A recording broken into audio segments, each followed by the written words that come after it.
Hi, everyone. Welcome to another edition of Divorce-a-Palooza. So, when I was first going through my divorce, I, like most people, had a lot of fear, felt depressed, felt hopeless, felt like, is my life ever going to be good again? And that's kind of how my guest felt. And so we both agree that most people feel this way. I mean, you're not going to be like in a good mood if you're getting divorced. So I want to introduce my guest. His name is Hirsch Serman. Hirsch is a financial divorce coach. Hirsch has an MBA, a CPA, a CDFA, and Hirsch also went through a divorce and felt this way. And he wrote this great article for Divorce Girl Smiling that we're going to talk about called Looking at the Bright Side of Divorce. Hi, Hirsch. Hi, it's so good to be back. How are you? Good, always nice to see you. And this article that you wrote got so much attention, and that's how I know that people can really relate because there's so many commonalities when we're going through a divorce. And did I hit on some of the things you felt? Oh, Hopelessness, absolutely. fear? Absolutely. Tell me There's about fear, that. there's scarcity, mindset, there's so much going on. So I want to tell everyone who's watching that Hirsch went through a divorce, so he has personal experience, but his career is that he coaches people who are going through a divorce with anything financially related.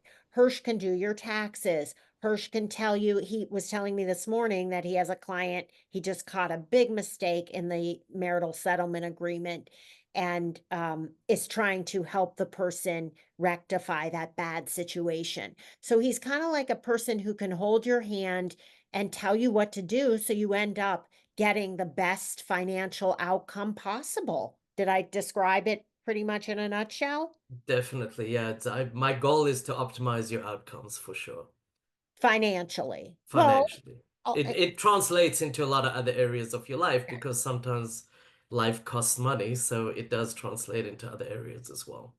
okay. So at the beginning of the article, you said that you felt like when you got divorced, what do I want? What do I want now? Like sometimes you don't even know. Tell me about that feeling. Yeah, I was married 20 years, actually almost to the day. It was kind of weird. And you kind of lose who you are in so many ways. I'd spent 20 years as a husband. I'd spent at the time, I don't know, somewhere around 15, 16 years as a father. I have three amazing kids and was very engaged in their life. And you tend to put your needs or everything on the back burner when it comes to your family, want them to be okay, want them to excel, if kids are having problems at school. And all of a sudden, I had these very large chunks of time where I wasn't necessarily the custodial parent for that week because we had 50-50, 1 week on, 1 week off. And so all of a sudden I was like, okay, what do I do? I didn't even know, who I was. Sometimes you don't even know what you enjoy in life. There's so many things that you lose to that coupleship or to the family, and it's important to rediscover who you are. And that can feel really scary and depressing unless you decide to shift that mindset to, well, guess what? Now I have a chance to really figure out who I am as a person. Because I think that everybody gets kind of lost in a marriage, even in good marriages. Right. I know a lot of people who are still happily married and their kids go off to college and they're like, well, what am I supposed to do now? Exactly. So, it's something we don't think about. People live in the present. We think about our everyday lives. We're trying to raise our kids, and then all of a sudden it's like, well, who am I? It's a big shift, and I'll tell you, I don't remember the exact wording, but I said something to the effect at the beginning of the article that my life had died this excruciating death kind of thing. I really felt that way in some ways because, I'm no longer a husband. I'm not, so to speak, an intact family as the traditional family would be seen. But then I actually realized there really is a lot of opportunity that comes out of going through a divorce. Usually there's, people don't just get divorced on a whim. There's something going on, there's something wrong, they're not the right partner all the way through something horrible happened in the marriage. And so it does become an opportunity to kind of reset and say, what do I want this to look like for myself going forward? There's a lot of things that can really enhance your life as opposed to hold you back. And it takes a lot of time. So if you've been even the first few months, we're not expecting anybody to figure it out. But I always tell people just start trying things. Like Hirsch, you know how people always say, you have to learn how to say no. Don't get overwhelmed. My whole thing is you have to learn how to say yes. Say Yeah, yes to everything, accept every invitation. And if you go to a party, you can stay for 20 minutes. If you're not having right, fun, go home. But at least right. you went out and you tried it and you said, okay, I now went to a party as a single person and I didn't fall over and cry. In fact, I had a really good time. And so it just takes time. I would add to that, and I think that's hugely important what you said, but I would add to that is kind of think about the experience a little bit as well. Learn from it, right? You go to a party, and I tend to be very punctual. They say it's 8 o'clock, I'm there at 8 o'clock, right? Well, you might be the first one there, and it might be awkward, especially because you don't kind of really have anyone else to talk to because your host is still getting ready. Okay, maybe for next time I'll come 15 minutes late and there'll be a couple other people there that now I can engage with. Or, maybe I'll go 15 minutes early and help with those last few minutes of prep kind of thing. So I think saying yes is big. Trying things that you haven't is big. Getting out of our comfort zone is how we grow. But learn from it. Enjoy learning and growing. Okay, I have to tell the funniest story. I went to a party once. Well, I was going as a reporter for the Pioneer Press to cover this charity event.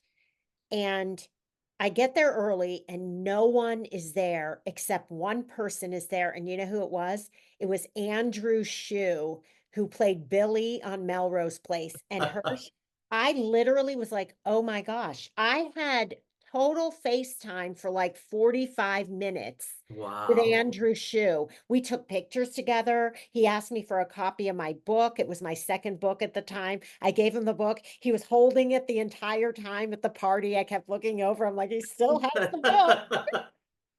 Isn't that funny? But maybe Yeah. that will happen to you if you're listening to this. You, Okay, you I never want to know. I mean, again, if you're not going to say yes and go, you'll never know what opportunities come your way. absolutely. And he, by the way, was the nicest guy in the world. And he was so cute. And he was just a sweetheart of a person. All right. So I want to move on to friends.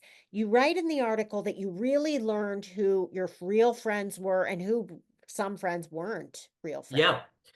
Um, I don't want to, it, I think people are very uncomfortable. They don't know how to react often, especially if they've never gone through a divorce. And so, inadvertently, they might say things that can be, upsetting to somebody, or they might be friendly or, so to speak, take team X versus my team. Again, it's not a competition, but we really do. I had two kind of things that really stuck out. One were the friends that turned around and said, anything you want, reach out. And they hadn't necessarily been that way before it came out that I was getting divorced. The other thing that came out was people who had been through a divorce, how they reached out to me and offered support and anything that they could help, which they were out of my friend group at the time, and some of them have really come into my friend group and have become very close friends because of it. And these were people we just never saw each other, never ran in the same circles, whatever it was. And now we make efforts to be together that we never had before, which is That, wonderful. that's so nice. There are a few disappointing friends, and then there are a Correct. few really pleasant surprises, and they really mean the world to you. I always believe all those friendship things work out. Okay, we only have time for one more, and I really want to Okay. talk about this. You wrote, I will love again like never before. I actually got chills when I read that because I think there's so many people who are watching this thinking, wow, really? And they feel so hopeless when it comes to ever finding love again. Yeah, not the typical finance guy kind of comment, I will say that. I think especially like we've spoken so much, take the opportunity, say yes, learn, grow, look at what's going on, see what brings you joy in your life. All of these things are part of your journey going forward, or should be. And I think when you do that, you really learn who you are, what makes you fulfilled and happy and brings you joy. At the same time, what can I bring to a partner that maybe I hadn't thought about before as well? And putting all of these together really, I think, can create an unbelievable match with that next significant other that brings, I just think, fulfillment in a way you've never had before, a closeness and a vulnerability that you can actually be okay with, because I think very often people are so scared in the beginning. I wrote an article called like Why Love Over 50 is Better Than Any Love. And there's so many reasons, but vulnerability, that struck a chord with me because that was in it. Yeah. Because you're more willing, you'll find, I think, to people listening, that you're more willing to be vulnerable, and that makes relationships so much better.